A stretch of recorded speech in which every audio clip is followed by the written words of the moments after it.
ये बड़ी खबर जिस पर लगातार इंडिया न्यूज बना हुआ है। जम्मू कश्मीर जहां पर आखिरी चरण के लिए मतदान सुबह 7 बजे से जारी है। सुबह 9 बजे तक जो मतदान हुआ है 11.60% हुआ है। बांदीपुर में 11.64%, बारामूला में 8.89%, जम्मू में 11.46% और कठुआ में 13.09% मतदान हुआ है।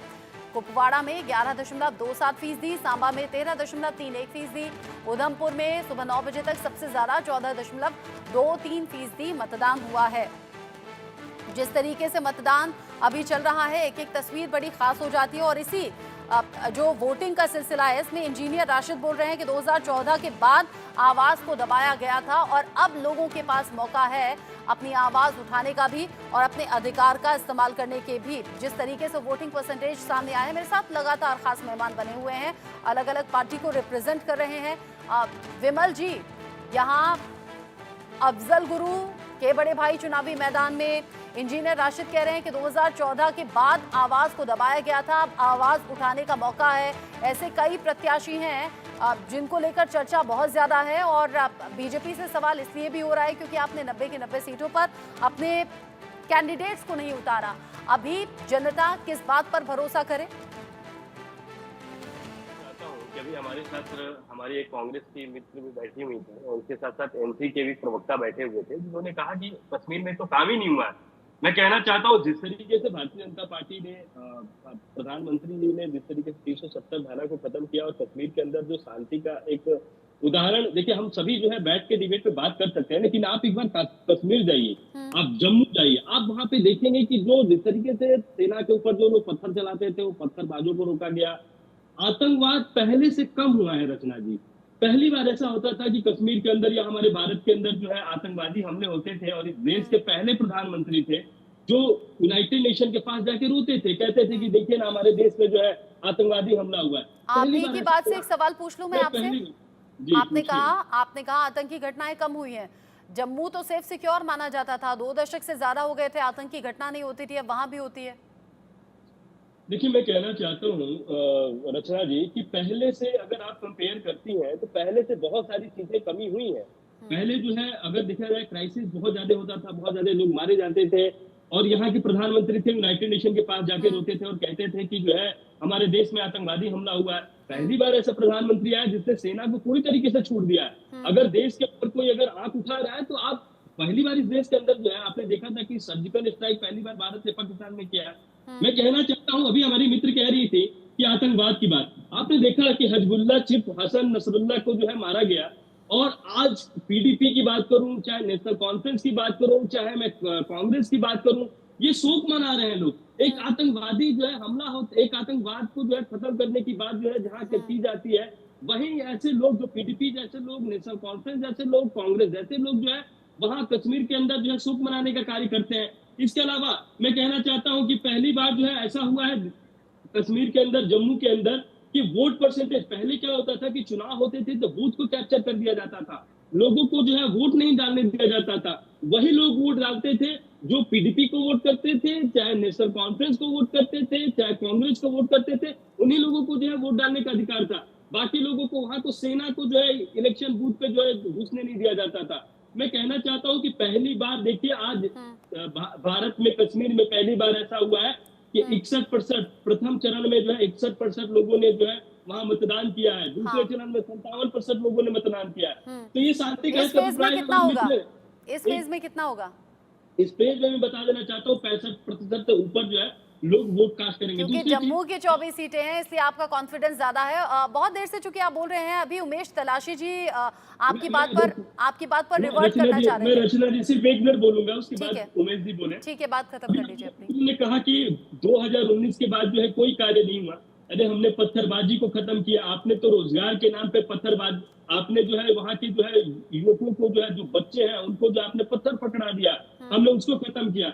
हमने आतंकवाद को पहले से कम किया, हमने कृषि उत्पादक को बढ़ावा दिया, हमने टूरिज्म को बढ़ावा दिया, हमने बहुत कार्य किया। आप कश्मीर में जाके देखिए, आज देखिए पहली बार ऐसा हुआ कि जब 1992 में नरेंद्र मोदी जी वहां पे तिरंगा झंडा फहराने गए थे तो उनको रोक लिया गया था। राहुल गांधी जी भी भारत जोड़ो यात्रा का समापन करने के लिए कश्मीर गए थे तो बड़े प्यार से जो है आइस आइस के साथ, बर्फ के साथ खेलते हुए नजर आ रहे थे। वही लाल चौक जहाँ पे जो है तिरंगा झंडा नहीं फहराया जाता था, यही कश्मीर में कहा जाता था कि 2 देश 2 निशान।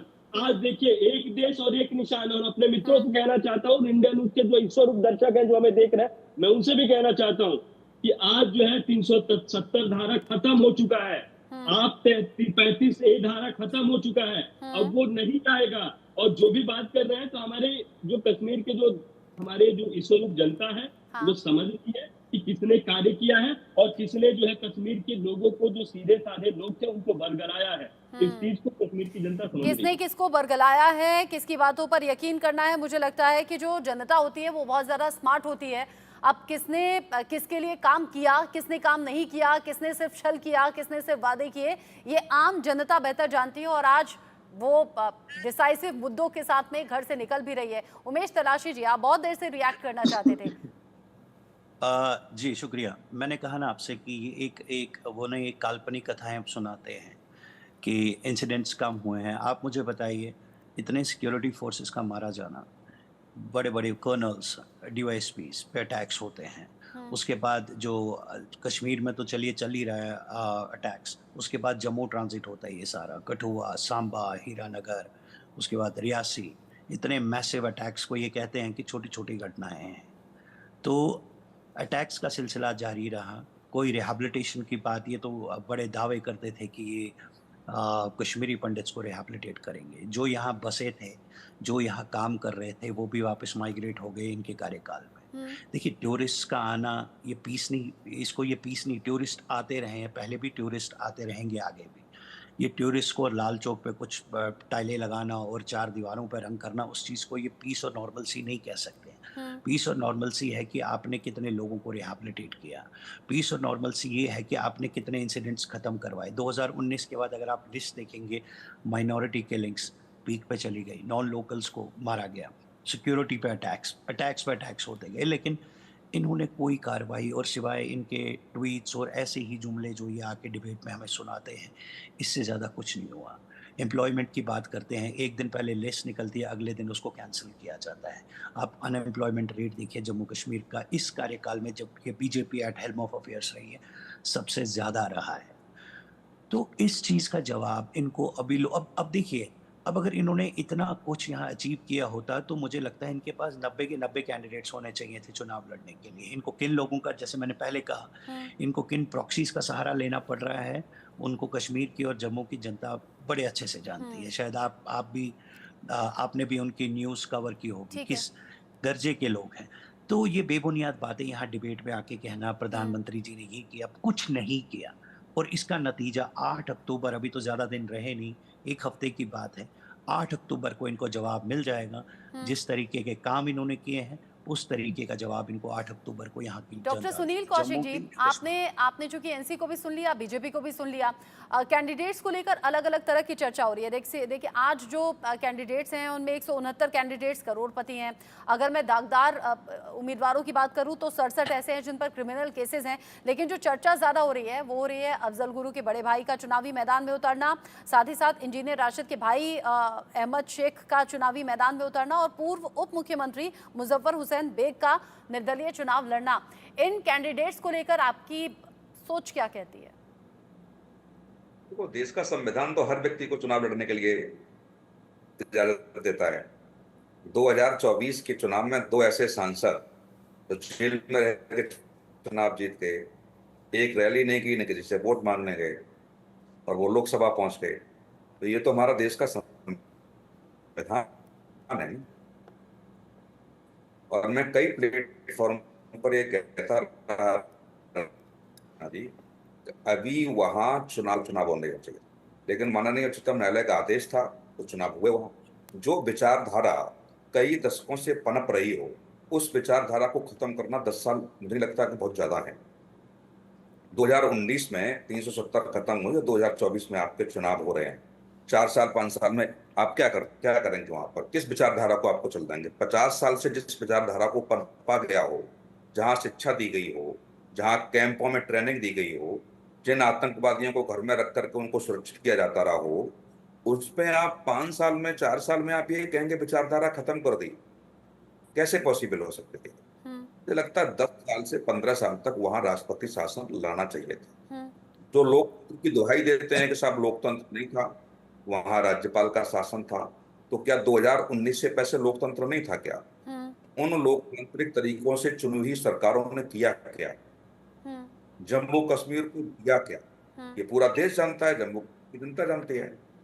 जो अभी कह रहे थे प्रवक्ता, क्या ये नहीं पता इनको कि 2019 से लेकर के अब तक चुनाव में 70% आतंकवादी घटनाओं में कमी आई है? हाँ। ये क्या झूठ है क्या? क्या इसको नहीं मानना पड़ेगा क्या? क्या रोज अखबार रंगे नहीं जाते थे क्या? क्या घंटों टीवी चैनल्स पे इस बात पे डिबेट नहीं होती थी कि एक दिन में कितने कितने आतंकवादी घटनाएं वहां होती थी? ये सब समझना पड़ेगा। आप देखिए कि जो पर्यटक आ रहे हैं 92%, 2019 से पहले चर्चा करें और अब करें 92% प्लस हैं पर्यटक।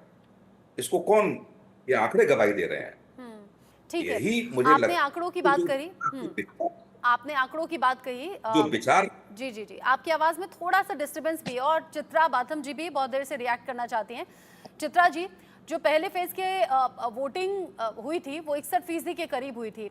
यहाँ हमने इससे पहले बात की थी कि ज्यादा वोटिंग कौन कौन सी सीटों पर हुई। यहाँ किश्तवाड़ में सबसे ज्यादा हुई थी 80% के करीब, और सेकेंड फेज में रियासी में सबसे ज्यादा वोटिंग हुई थी और रियासी में हुई थी यहाँ 74% के करीब।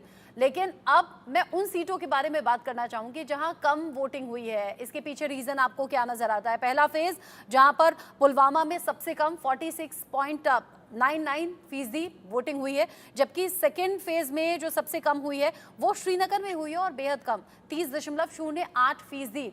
ये ज्यादा वोटिंग का रीजन आपको क्या समझ में आ रहा है? कम वोटिंग का रीजन आपको क्या समझ में आ रहा है? और ये क्या आपके फेवर में है या दूसरी तरफ है? रचना जी, आपको मेरी आवाज आ रही है? जी, आपकी आवाज आ रही है। हाँ, रचना जी, आपके सवाल का जवाब देने से पहले यहाँ पे जो भाजपा के प्रवक्ता ने अपनी लिपि पोती बातों से जो असल मुद्दे हैं उनको ढकने की जो कोशिश करी है, मैं उसका जवाब देना चाहूंगी। इन्होंने नेशनल कॉन्फ्रेंस की बात करी, तो मैं इनको याद दिलाना चाहूंगी कि वाजपेयी जी के समय बीजेपी ने नेशनल कॉन्फ्रेंस के साथ गठबंधन की सरकार चलाई हुई है, और यहाँ तक कि कहा जाता है कि फारूक अब्दुल्ला जी को उपराष्ट्रपति बनाने का भी उन्होंने प्रस्ताव रखा था। दूसरा, पीडीपी के इन्होंने बात की, तो मैं इनको याद दिलाना चाहूंगी कि 18 महीने इन्होंने बीजेपी ने पीडीपी के साथ भी गठबंधन किया हुआ है।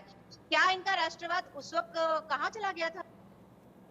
ये सवाल होता है कि किस तरीके से भाजपा सिर्फ और सिर्फ अपने मतलब की राजनीति करने के लिए पहले गठबंधन करती है और उसके बाद में उन्हीं को उल्टा सीधा कहती है। मैं आपसे ये भी पूछना चाहूंगी कि जैसे अभी उमेश जी ने बताया यहाँ पे कि जहां जहां 2 दशकों में बॉम्बिंग हुई है, आज वो जो सेफ जोन्स थे, वो सेफ जोन्स को भी टेररिस्ट जोन्स डिक्लेयर करने की नौबत आ गई है। तो प्रॉब्लम भाजपा की सबसे बड़ी है कि वो जो टेररिज्म की प्रॉब्लम है उसको एक्नॉलेज नहीं करना चाहती है। वो ये कह रही है कि वहां पे शांति बहाल उन्होंने करने में सक्सेस हासिल करी है। तो मैं पूछना चाहूंगी कि क्या वो पाकिस्तान को बेनिफिट ऑफ डाउट दे रहे हैं? क्या ये उनका राष्ट्रवाद है?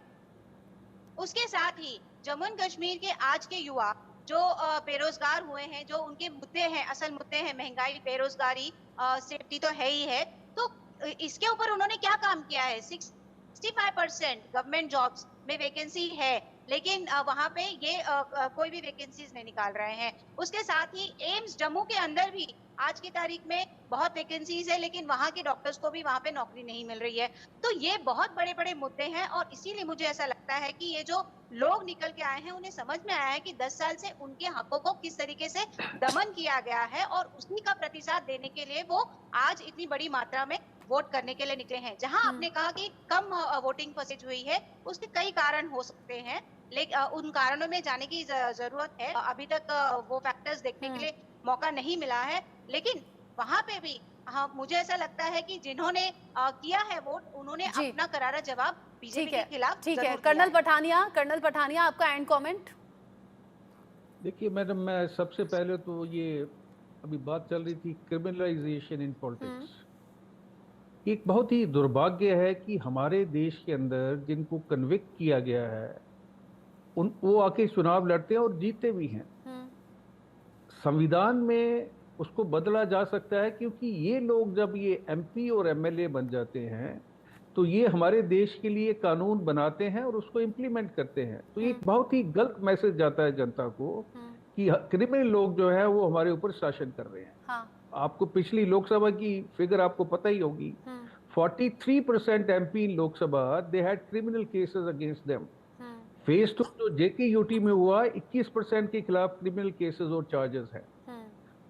इसी तरीके से आप देखेंगे कि फेज 3 के अंदर भी मैं तो ये चाहता हूं कि ऐसे संविधान को बदल देना चाहिए जहां से हमारे देश की इमेज जो है ना सिर्फ देश के अंदर बल्कि देश के बाहर भी बिगड़ रही है। अभी ये दे लीजिए, आप इंजीनियर राशिद को ले लीजिए, अमृतपाल सिंह को ले लीजिए, कन्विक्टेड है देशद्रोह के लिए। तो संविधान को क्यों नहीं बदला जा सकता? और बड़े बार संविधान में बदलाव हुए हैं, कोई नई बात नहीं होगी, लेकिन एक ट्रस्ट पैदा करने के लिए एक जो नेशनलिज्म की पॉलिसी है। दूसरा मैं आपसे ये कहना चाहता हूँ कि देखिए, कश्मीर के अंदर, मैं जम्मू का हूँ, कश्मीर के अंदर जब एनसी और पीडीपी रूल करती थी, यहाँ पे militancy was known as a industry, और इंडस्ट्री से आप कुछ ना कुछ तो निकालते हैं। ये जो कम वोटिंग होती थी उसकी भी वजह सबको पता है। हाँ।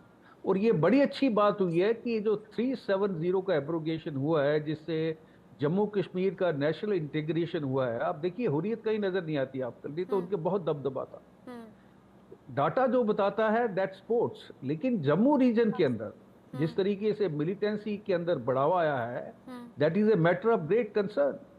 एंड बड़ा सिंपल सोल्यूशन है, अगर हम एलओसी और आईबी को सील कर देते हैं, अपने हमारे जो एजेंसीज हैं, इंटेलिजेंस एजेंसीज, वो उसको पूरी तरह से डोमिनेट करती हैं। आपके जो स्लीपर सेल्स हैं, ओवरग्राउंड वर्कर्स हैं, उनको आप खत्म कर देते हैं, तो मिलिटेंसी के अंदर बहुत ज्यादा कमी आएगी।